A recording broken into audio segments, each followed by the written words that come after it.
বাংলাদেশের ক্রিকেটে আন্তর্জাতিক ক্রিকেটার বলতে একমাত্র সাকিব আল হাসানকেই আমরা এতদিন চিনে আসছি। সাকিব আল হাসানের বৃত্ত ভেঙে কখনো লিটন দাস, কখনো মুস্তাফিজকে মাঝে মাঝে আমরা বাইরে খেলতে দেখেছি।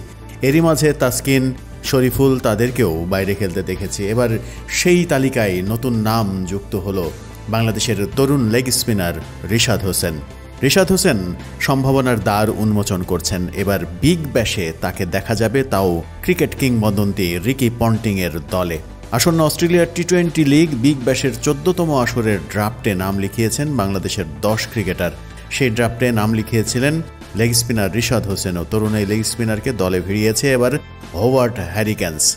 সাকিব আল হাসানের পর দ্বিতীয় বাংলাদেশি হিসেবে বিগ ব্যাশের ডাক পেলেন রিশাদ। রোববার ড্রাফটের 28 নম্বর ডাকে বাংলাদেশের এই লেগ স্পিনারকে দলে ভেড়ায় দুইবারের রানার আপ হোভার্ড হ্যারিকেন্স।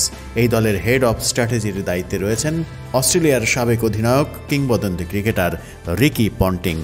বছরের শেষের ডিসেম্বরের 15 তারিখ থেকে বিগ ব্যাশ শুরু হওয়ার কথা রয়েছে।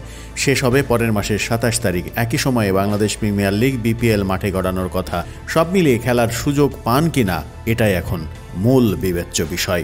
রিশাদ নজর কেড়েছেন টি-20 বিশ্বকাপে বলে ব্যাটে দারুণ পারফরমেন্স করে। 7 ম্যাচেই লেগি নিয়েছেন 14 উইকেট। সব মিলিয়ে 24 ম্যাচে নিয়েছেন 29 উইকেট। ব্যাট হাতে করেছেন 128 রান।